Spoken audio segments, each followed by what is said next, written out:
Hey guys, welcome to B Educare. So all those candidate जो TISSNET का preparation कर रहे थे इतने वक्त तक, अब उनको पता चल गया है कि TISS will accept this CUET का स्कोर। सो अब उन्हें मूव ऑन होना है सीयूईटी की तरफ और सीयूईटी पीजी का एग्जाम देना है। लेकिन काफी सारे स्टूडेंट कंफ्यूज थे कि एग्जैक्टली सिलेबस क्या होने वाला है हमारे फ्लैगशिप प्रोग्राम के लिए, क्योंकि जो मेजर जनता है गाइज वो एचआरएम का प्रोग्राम ट्राई करेगी, राइट। कुछ कैंडिडेट्स हैं जिनके पास 2 इयर्स का वर्क एक्सपीरियंस है, वो ओडीसीएल को ट्राई करेंगे।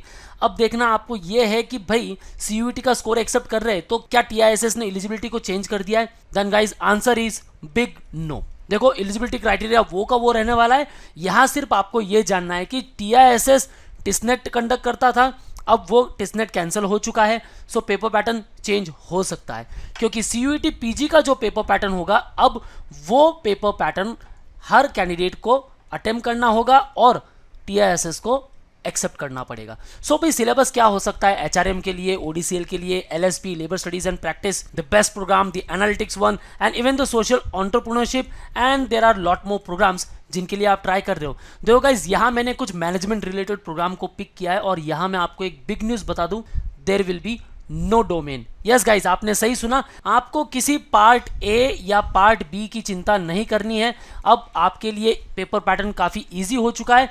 100 क्वेश्चन जहां आप टिसनेट में अटेम्प्ट करते थे, वही 100 क्वेश्चन अब वापस आपको सीयूईटी पीजी के थ्रू अटेम्प्ट करने होंगे। यस गाइज, सो एक्जैक्टली सिलेबस क्या होने वाला है इन सारे प्रोग्राम्स को लेकर बात करते हैं। और गाइज, अगर आपने प्रिपरेशन स्टार्ट नहीं किया है, don't worry at all, you can start preparation with us for CUET PG और उसके थ्रू आप टारगेट कर सकते हो टीआईएसएस जिस रिस्पेक्टिव प्रोग्राम के लिए आप सोच रहे थे गाइस। सो वाना preparation, you can join our classroom lectures at Dombivli, Ghatkopar and Dadar, and if you are pan India student, you can interact live with us. Even you can get access for the recorded lectures. Visit our website or download our app to get free mock and free resources. For all the updates and notification, follow us on YouTube, Facebook, Insta and Telegram. So let's start the video. Direct point पर आने के पहले एक बात बता दूं आपको, TISS accept करने वाला है CUET का स्कोर, राइट।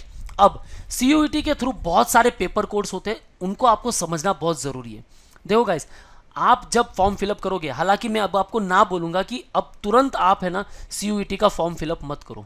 देखो, सीयूईटी पीजी को लेकर नोटिफिकेशन आ चुका है, रजिस्ट्रेशन प्रोसेस स्टार्ट हो चुका है। 26 दिसंबर से ये प्रोसेस स्टार्ट है, 24 जनवरी तक ये प्रोसेस चलेगा। काफी अच्छा टाइम आपके पास है, लेकिन देखो guys, take a buffer time of at least 4 to 5 days. कुछ नहीं होने वाला इसमें, नए ईयर की सौगात के साथ नया फॉर्म फिलअप कर दो गाइस। देखो, न्यू ईयर में हम फॉर्म फिलअप करेंगे। क्यों मैं बता रहा हूँ? क्योंकि टाटा इंस्टीट्यूट की जो वेबसाइट है उसे पूरी तरह से अपडेट होने दो। वहाँ नोटिफिकेशन में हमें कुछ नहीं बता रहा है।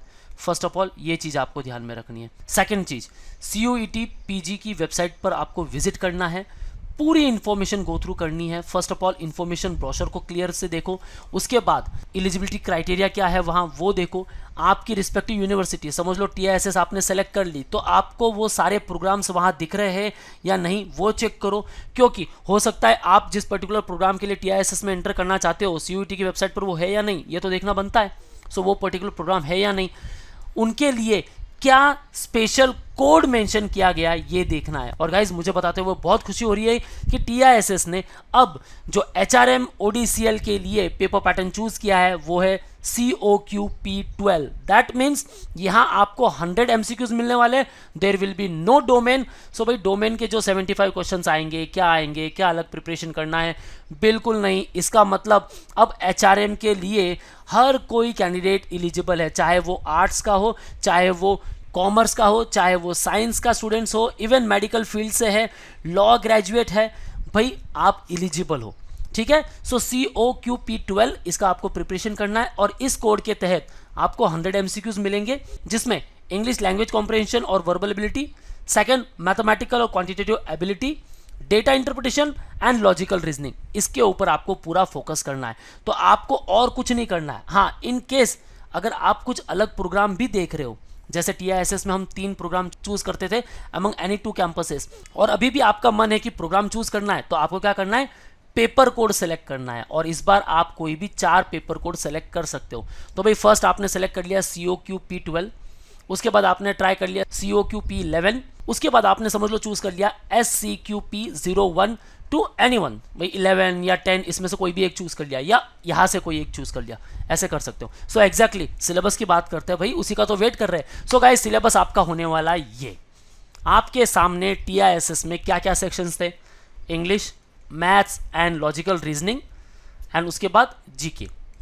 अब जीके जो गेम चेंजर बन जाता था, जीके में भाई सेक्शनल कट ऑफ था, वो तो प्रॉब्लम आपका सॉल्व हो चुका है। यानी अब सारे सेक्शंस पर आप इक्वल फोकस कर सकते हो और सारे सेक्शंस में से आपको टोटल 100 क्वेश्चंस मिलने वाले हैं। ठीक है, इंग्लिश कॉम्प्रिहेंशन बेसिकली जो पार्ट 1 होता है उसमें आप समझ लो कि इंग्लिश कॉम्प्रिहेंशन आपका आ गया और ये पार्ट बी में आपका ये आ गया, यानी आपके लिए पार्ट ए पार्ट बी तो नहीं है, पूरा ओवरऑल पेपर यही है। सो इंग्लिश कॉम्प्रिहेंशन को लेकर English grammar, English usage errors, jumble para, sentence correction, sentence improvement, reading comprehension, paragraph completion, one word substitution, synonym, antonyms, idioms and phrases. अब भाई आप चिंता कर रहे थे यार टिसनेट कैंसिल कर दिया और सीयूईटी का स्कोर एक्सेप्ट कर रहे, भाई टिसनेट कैंसिल हुआ कोई प्रॉब्लम नहीं, आपने जो भी प्रिपरेशन किया था वो यहाँ देखो गाइस, वो का वो सिलेबस आपको यहाँ दिख रहा है। सीयूईटी पीजी में भी आपको उन्हीं सारे टॉपिक पर वापस फोकस करना है। Percentage, pipes and system, time speed distance, problems on train, work and wages, time and work, logical reasoning, ranking test, linear arrangements, matrix arrangements, sequencing, statements and arguments, cause and effects, statements assumption, statements and conclusion, number series, blood relation test, coding decoding, non verbal reasoning, analogy, symbol based problem, direction distance test, ये हमने preparation किया है guys टिसनेट के लिए, right. फिर data interpretation, pie chart, line chart, bar graph, tabular chart, mix graphs, data sufficiency, tabulation, graph number system, sets and Venn diagrams. So हमने preparation वो किया है। सो ओवरऑल गाइज अब डोमेन नहीं है, आपको पूरा फोकस करना है। और आपके लिए बहुत अच्छी बात है यार कि एग्जाम तो काफी आगे बढ़ चुका है। एग्जाम होने वाला है आपका 11 मार्च टू दी 28 मार्च। अब आप फॉर्म फिलअप करोगे, आपको एडमिट कार्ड मिल जाएगा और उसके हिसाब से भाई 11 से 28 के बीच की कोई भी डेट आ जाएगी आपको, ठीक है। सो उस दिन एग्जाम देना है। सो भाई टाइम तो बढ़ गया है, जहां आपका एग्जाम फेब में होता था अब ये चला गया मार्च में। सो ओवरऑल गाइज मेरे हिसाब से बढ़िया न्यूज़ है। Start preparation for CUET PG and target the TISS. So, wanna preparation? Join us at Dombivli, Ghatkopar and Dadar for offline lectures. And in case you are pan-India student, you can interact live with us. Call on 8383818888. Don't forget to download our app where you will get free mock and free resources. And for all the updates and notifications, follow us on YouTube, Facebook, Insta and Telegram. That's all guys. All the best for your career. See you in the next video.